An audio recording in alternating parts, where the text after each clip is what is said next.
क्या इंडिया के vice president Jagdeep Dhankhar को उनकी पोस्ट से हटाया जाने वाला है? जी हां, राज्यसभा में माहौल कुछ तो ऐसा ही लगता है कि राज्यसभा के ऑपोजिशन के सारे मेंबर्स वाइस प्रेसिडेंट या राज्यसभा के चेयरमैन जगदीप धनखड़ के खिलाफ इस तरीके से हो चुके हैं कि शायद वो आने वाले सेशन में वाइस प्रेसिडेंट और राज्यसभा के चेयरमैन के अगेंस्ट 1/4 ऑफ टोटल मेंबर्स की मेजॉरिटी से रिजोल्यूशन लाने वाले हैं और उसके बाद उनके खिलाफ वोटिंग हो सकती है उन्हें पद से हटाने के लिए। तो इस तरीके की सिचुएशन किस तरीके से अचानक से क्रिएट हो चुकी है राज्यसभा में, वाइस प्रेसिडेंट किस तरीके से रिमूव किया जाता है, अगर ये केस हमें प्रैक्टिकली देखने को मिलता है और इसके साथ इसके अलावा और भी जुड़ी चीजों को आज के इस वीडियो में हम डिटेल में और आसान भाषा में जानने की कोशिश करेंगे। Welcome to Chahal Academy, this is Anubhav दीपानी।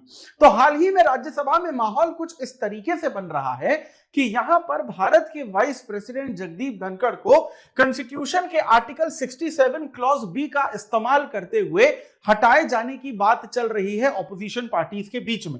क्योंकि हाल ही में हमें एक और चीज यहां पर देखने को मिली थी कि राज्यसभा में कांग्रेस के एक बहुत बड़े मेंबर अभिषेक मनु सिंघवी इनका पूरा नाम है, इनकी सीट पर सीट नंबर 222 ऑफ राज्यसभा में हमें नोटों का बंडल मिला था और यहां पर वाइस प्रेसिडेंट ने सभा में सीधे तौर पर यह कह दिया, क्या यह बंडल आपका है, क्या आपने इसमें किसी भी तरीके का कोई करप्शन किया है? और सीधे तौर पर इनका जो बेसिकली कनेक्शन है वो फॉरेन फंडिंग और एक फॉरेन बिलियनियर जॉर्ज सोरोस से यहां पर कनेक्ट किया गया और इन पे आरोप लगाए गए कांग्रेस के मेंबर पर इनडायरेक्टली डायरेक्टली वाइस प्रेसिडेंट के द्वारा कि आप कहीं ना कहीं यहां पर करप्शन के केसेस में शायद फंसते हुए दिख रहे हैं। और यहां पर ऑपोजिशन पार्टीज ने वाइस प्रेसिडेंट पर दोबारा से यह आरोप लगाया कि वो अपने पद का मिसयूज कर रहे हैं, अपने पोस्ट को गलत तरीके से इस्तेमाल करने की कोशिश कर रहे हैं। तो अब हम लोग यहां पर इस सिचुएशन को और बेहतर तरीके से समझने से पहले थोड़ा वाइस प्रेसिडेंट के बारे में जान लेते हैं। देखिए, अगर हम लोग हायरार्की की बात करते हैं तो वाइस प्रेसिडेंट जो है वो सेकंड हाईएस्ट कॉन्स्टिट्यूशनल अथॉरिटी होते हैं और राज्यसभा में वो बेसिकली चेयरमैन भी होते हैं। और अगर प्रेसिडेंट किसी भी तरीके से अपनी पोस्ट से टेम्पररी अनअवेलेबल हो तो यहां पर जो वाइस प्रेसिडेंट है वो एक्टिंग प्रेसिडेंट बनने का भी काम कर सकते हैं। जो वाइस प्रेसिडेंट होते हैं वो पार्लियामेंट के मेंबर्स के द्वारा ही इलेक्ट किए जाते हैं, यानी लोकसभा और राज्यसभा के मेंबर्स के द्वारा ही इलेक्ट किए जाते हैं, कम से कम 5 साल के टेन्योर के लिए। और यहां पर पूरी तरीके से जो राज्यसभा का डेकोरम होता है उसको मेंटेन करने की जो जिम्मेदारी होती है वाइस प्रेसिडेंट ऑफ इंडिया की होती है in the name of Rajya Sabha chairman. तो अगर हम लोग यहां पर कॉन्स्टिट्यूशनल प्रोविजन देखते हैं तो कॉन्स्टिट्यूशन में आर्टिकल 63 से लेकर आर्टिकल नंबर 71 तक हमें वाइस प्रेसिडेंट के सारे प्रोविजन डिटेल में देखने को मिलते हैं। सबसे बड़ा रोल और रिस्पॉन्सिबिलिटी जो वाइस प्रेसिडेंट ऑफ इंडिया का होता है वो ये होता है कि वो राज्यसभा के चेयरमैन होते हैं। लेकिन आपको इसमें यह बात याद रखनी है कि राज्यसभा के चेयरमैन होते हुए भी इसका मतलब ये नहीं है कि वाइस प्रेसिडेंट राज्यसभा के मेंबर होते हैं। जी नहीं, जिस तरीके से लोकसभा स्पीकर लोकसभा के मेंबर होते हैं, लेकिन जो आपके राज्यसभा के चेयरमैन जो वाइस प्रेसिडेंट ऑफ इंडिया होते हैं वो राज्यसभा के चेयरमैन नहीं होते। यानी राज्यसभा के चेयरमैन आपके राज्यसभा के 245 मेंबर्स में शामिल नहीं होते। तो राज्यसभा यानी कि अपर हाउस को बेसिकली मैनेज करना, राज्यसभा की जो फंक्शनिंग है वो बहुत स्मूथ होनी चाहिए, इसका ध्यान ये रखते हैं। यहां तक कि जो सारे प्रोसीजर्स हैं, डेकोरम है राज्यसभा के, वो सारे के सारे बेसिकली मेंटेन करते हैं। लेकिन राज्यसभा के चेयरमैन को एक स्पेशल पावर दी जाती है, जब भी कोई बिल राज्यसभा में पास होता है और अगर वो टाई हो जाता है, 50-50% वोट मिलते हैं, जो टाई ब्रेकर वोट होता है वो यहां पर राज्यसभा के चेयरमैन को दिया जाता है और एक्टिंग प्रेसिडेंट तो इनका एक सेकेंडरी फंक्शन होता ही है। लेकिन कोई भी पर्सन कैसे वाइस प्रेसिडेंट बन सकता है, उसके लिए क्वालिफिकेशन ये होती है कि आपको पहले से इंडियन सिटीजन होना चाहिए, मिनिमम एज आपकी 35 इयर्स की होनी चाहिए और आप मेंबर ऑफ राज्यसभा के लिए इलेक्ट होने के लिए क्वालिफाई होने चाहिए। और इसके अलावा किसी भी तरीके से आप गवर्नमेंट ऑफिस में नहीं होने चाहिए, ना कि आप केंद्र सरकार, ना कि आप राज्य सरकार के ऑलरेडी किसी भी तरीके से पद पर या मेंबर होने चाहिए।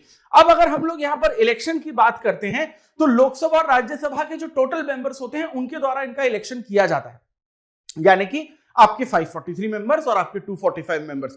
जैसे प्रेसिडेंट में अगर हम लोग देखते हैं तो सिर्फ इलेक्टेड मेंबर्स के द्वारा किया जाता है, लेकिन वाइस प्रेसिडेंट के इलेक्शन में हम इलेक्टेड मेंबर्स और नॉमिनेटेड मेंबर्स दोनों को हम लोग लेते हैं। और यहां पर system of proportional representation with single transferable vote system के द्वारा इनकी वोटिंग की जाती है, यानी कि जैसे आप और मैं डायरेक्ट इलेक्शन में ईवीएम में जाकर बटन दबा देते हैं वैसे वोटिंग नहीं होती है।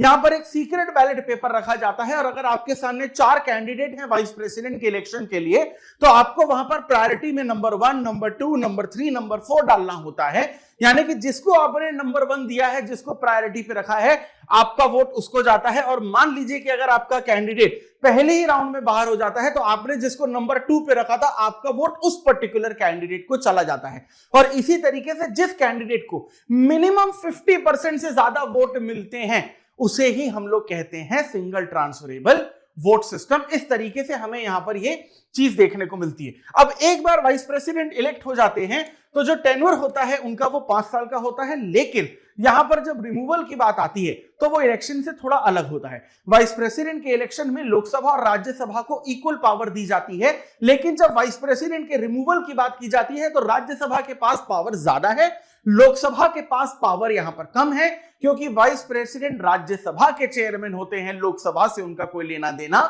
नहीं होता। इसलिए रिमूवल में हम यहां पर यह देखते हैं कि रिजोल्यूशन जो पास किया जाता है वो हमेशा राज्यसभा में किया जाता है। उदाहरण के तौर पर अगर आज के वाइस प्रेसिडेंट को हटाने की बात होगी तो जो बेसिकली टोटल मेंबर्स हैं राज्यसभा के, दैट इज 245, उसके 1/4 मेंबर्स यानी 1/4 ऑफ द टोटल मेंबर्स पहले रिजोल्यूशन पास करते हैं और उसके बाद वाइस प्रेसिडेंट ऑफ इंडिया को कम से कम 14 दिन का टाइम दिया जाता है ताकि वो अपना जवाब, अपना पक्ष रख सकें।